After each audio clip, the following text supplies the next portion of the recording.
bows and bow ties. So, Black Opinionated Woman here, also known as a bow. You know, I was busy this weekend, but I did get a chance to scroll through social media a little bit. And, I just have this whole notion of what I think is going on. I just feel like the community, or maybe the culture, I think the community, I just feel like we're just really mean. And let me just say for the record, I am not a saint. I'm not a saint here. I'm not a saint. But we're so mean. We're just a mean group of people right now. I think we're so unhappy with ourselves that we are willing to do anything to tear anyone down. I think we want to drag people all the time because we're just so collectively unhappy with ourselves. Right now, and rightfully so, by the way, right now I've seen quite a few posts, going in on the men in the community. So it's, whether it's Derek Jackson, Herschel Walker, TJ Holmes, etc. And I even posted something on TikTok. I thought that was funny, but now when I think about it, I'm like, basically what I said was, it kills me how, Shannon Sharp likes to go in on Herschel Walker when he's only a few steps ahead of him off the plantation. Now, what I should have just said was, we're all open to critique, but I just find that being that Shannon Sharp is in a position that he's in, he gets to critique everyone, and there's much to critique about him. When I look at what's going on, it's just so much. Like, we're just so unhappy. Definitely the men are unhappy. I can't think of anything right now that's positive. And like I said to people, when they start saying, oh, well, we don't control the media, I'm like, but we can control ourselves. So we're out here whining and crying about not controlling the media when we won't create our own media outlets, and then maybe we can control our own narrative.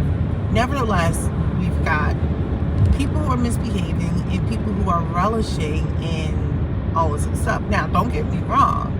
When people misbehave, well, there are natural consequences to, you never know how people are going to say it. I get it, because sometimes you got to, call things out.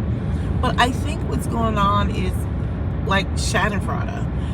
We take pleasure in the demise of people. Now, don't get me wrong. There are some people who need to be removed from their pedestal. Because there's a variety of reasons. That's neither here nor there for me to say if I am the authority on that. But I definitely think the community relishes in Schadenfreude. For those of you who don't know what that is, that's basically, like I said, relishing the demise of other people. Really take pleasure in enjoying it. Well, that's the reason why you see on these reality TV shows, the women who look like me, they love dragging women. And what happens is, we get out here on these platforms, and so many people take pleasure in watching the downfall and the shading and the dragging and everything. And like I said, sometimes people need to be called out, but it's it just gets disgusting on certain levels. We don't care about anyone. Sorry, we don't care about anyone. We take pleasure in hurting people. We take pleasure in cutting people down. I literally was just so tired of watching Real Housewives of Potomac. It's just, I don't know, it's just unsavory to me watching factions come into fruition, just come into, they materialize. We've got the factions now. We've got, and so there's an element of colorism on the show, but now anytime it happens, everything is considered colorism. And people aren't going to want to hear me say that. For example, Wendy gets to do and say whatever she wants, but if someone says anything and does anything back, it's colorism. And actually, multiple things can be true at the same time. You very well could be rooted in colorism. But it wasn't colorism when Candace was throwing knives. It wasn't colorism when she was saying all these ugly things about other bloggers, and like that's not. It wasn't colorism when she was being nasty. She can't always be the victim, right? So, like I said, we take pleasure in watching the downfall of people. Like I just had to stop watching it. I haven't watched it in a few weeks.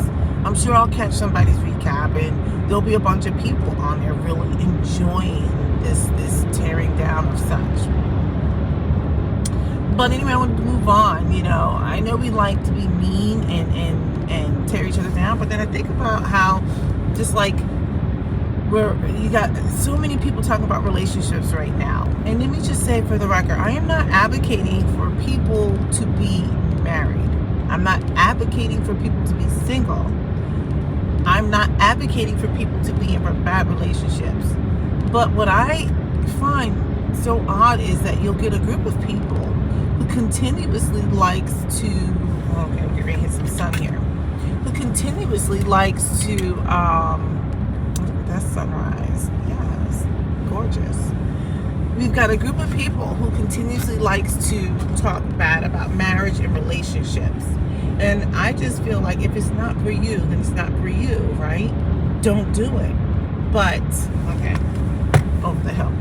But I feel like if you're going to sit there and engage in bad mouthing something that you're not even a part of, you know, and like I said, I'm not saying I'm advocating for marriage. I'm not advocating for singlehood either. Everyone is going to make the decision that is best for them. But when I look at the culture or the community that we're in, when we have 70% of women and men or whatever, I think it was just the women, like they're not married. There's something to be said for that. There's something to be said for not furthering generational, you know, wealth transfer. There's something to be said for children not having the benefit of being in a union, or their parents being in a union together. So when I listen to these people who, especially all these single people, wanting to go in hard on marriage, and then they engage in confirmation bias, they find the worst relationships to model any sort of behavior or decision after. That's the part that gets me. That part. But that's just where I'm at with it. I feel like, look, if marriage isn't for you, then it's just not for you.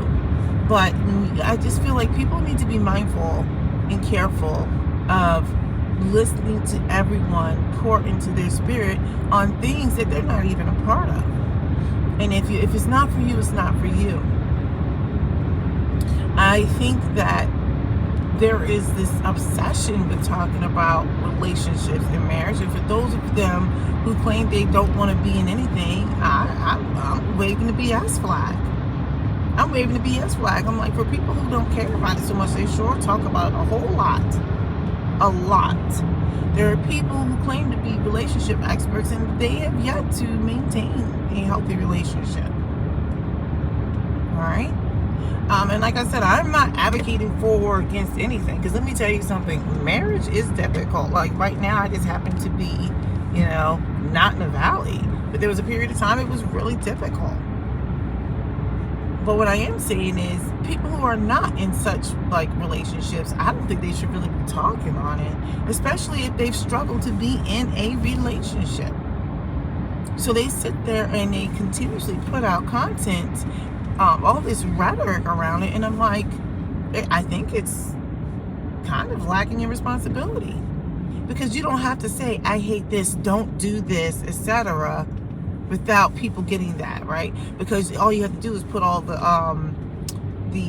side dishes around it, the accoutrements around the main meal. People get it. And then I want to get to this education thing. I don't know what it is in this community where we seem to be very anti-education. I mean, this sun looks like a ball of fire right now. I mean, I feel like we're very anti-education right now.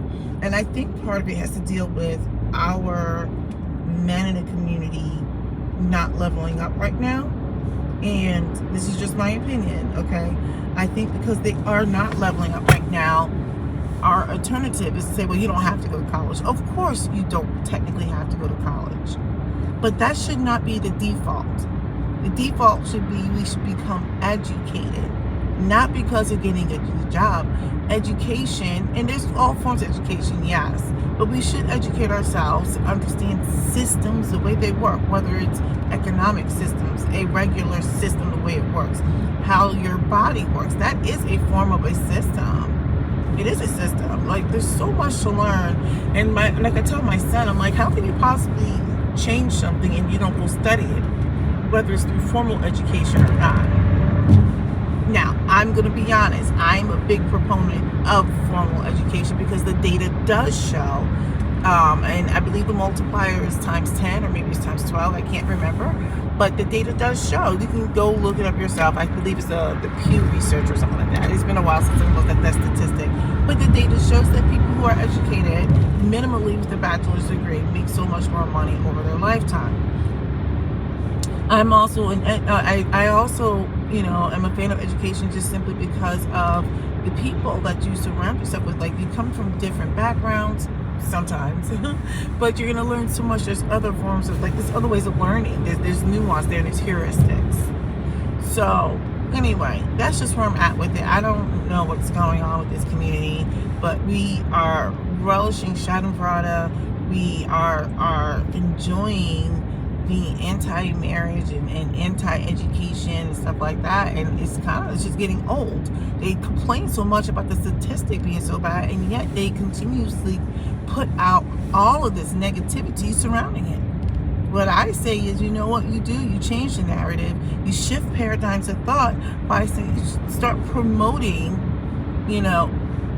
other marriages that are doing well or functional. I mean, of course, these relationships, they need to be honest. People who are in these relationships need to be honest about how, when you become married, it has its own sets of challenges. But to continuously just highlight all of the foolishness out here and all the charlatans who are speaking on dating, like these gurus or whatever. I mean, like, I don't think that's helpful.